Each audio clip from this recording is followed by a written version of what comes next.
Series opener, Red Sox against the Cardinals, and in the third inning, Redbird Lou Brock gets his second of 4 hits to equal a series record. At this point, it was a scoreless tie. Santiago delivers to Curt Flood, who smashes a double, advancing the fleet-footed Brock to third base, and the Cardinals have men in scoring position for the third consecutive inning. Former Yankee Roger Maris bounces out to first baseman George Scott, but Brock scores. St. Louis 1, Boston 0. Pitcher Santiago ties up the ball game with a third inning home run into the screen atop the left field fence, making it 1-all. But Cardinal ace Bob Gibson shackles the Red Sox batters, allowing only 6 hits and striking out 10 Boston sluggers, 9 of them in the first 5 innings. This is the only run which prevents Gibson from pitching a World Series shutout. Fourth inning, Brock smashes a ground single past short. Yastrezemski races in and fires home to nail Julian Javier, trying to score from second. It's one of the fielding gems of the day. Brock singles to open the 7th, then steals second for the second time in the game.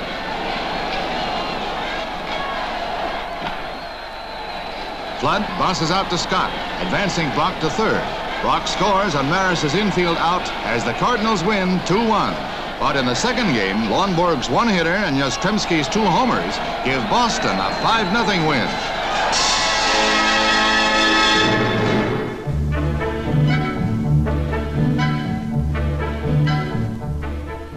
A bay in Greenland is the site for a new concept in the fine art of salvaging ships. Air-filled plastic balls are pumped into the hold of the sunken Danish freighter Martin S, a 2,400-ton vessel. The idea is the brainstorm of a Danish businessman and inventor who saw it in a comic strip. The balls create a lifting force of some 1,400 tons, and with the aid of a floating crane, the freighter begins its slow but steady rise from the briny deep. When the refloating project began, she was settled in 100 feet of water. After being refloated and trimmed for balance, the Martin S is towed across the Atlantic to Copenhagen Harbor for overhaul and further service. A triumph for a new salvaging technique. Mexican refugees who fled the fury of Hurricane Beulah await transportation home. More than 15,000 people are still being housed in schools and other public buildings.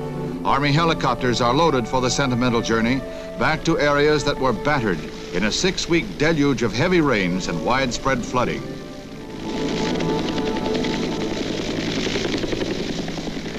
As the refugees returned to Mexico, Hurricane Fern struck the northeastern part of the country, touching off more heavy rain.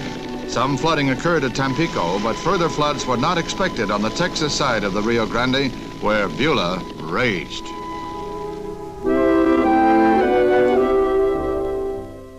Thurgood Marshall, the first Negro to serve on the United States Supreme Court, puts on his robes with the assistance of his wife. President Johnson named Marshall to replace Justice Tom Clark, who retired. Justice Marshall, the great-grandson of a slave, swore to do equal right to the poor and to the rich as the Supreme Court opened its 178th term. 15 people die, and more than 40 are injured in the derailment of a mail train in the West Bengal state of India. The engine and the first 12 coaches left the tracks after an early morning explosion. Victims' bodies were removed from the wreckage, and the seriously hurt were treated at nearby hospitals. Sabotage by pro-Peking communists is suspected when the incident occurs within a week of Sino-Indian clashes on the Sikkim-Tibet border not far away. Further cause for Indian-Chinese tension. The last streetcar line in West Berlin closes down, and the passing is observed in a nostalgic festival-like celebration. A sale of collector's items includes pieces of an old coach and other treasures of streetcar memorabilia, ranging from ticket punches to uniform buttons. The Tunaville set has a field day. A handsome mustachioed motorman presides at the final run of the last car, decorated with flowers for the special event.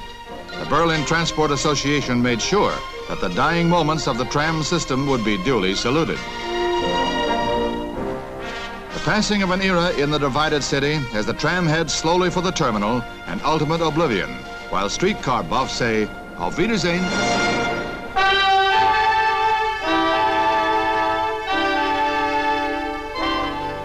Buckpasser, third-ranking money winner in racing history and horse of the year in '66, retires from competition at the age of 4.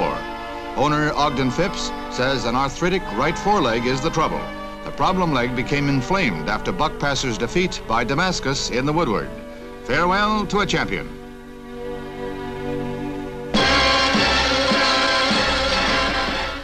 The U.S. Grand Prix attracts the world's best auto racing drivers, including Scotland's Jim Clark, two-time winner of this event.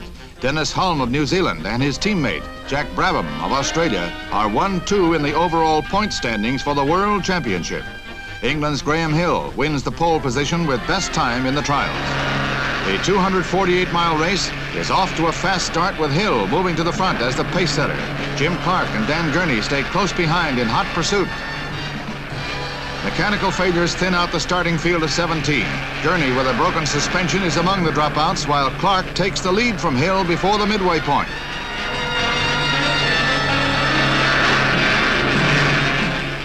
Jim Clark wins, averaging close to 121 miles an hour. Hill is second, but Hulme's third spot still gives him a wide point margin for the world title, to be decided in Mexico City.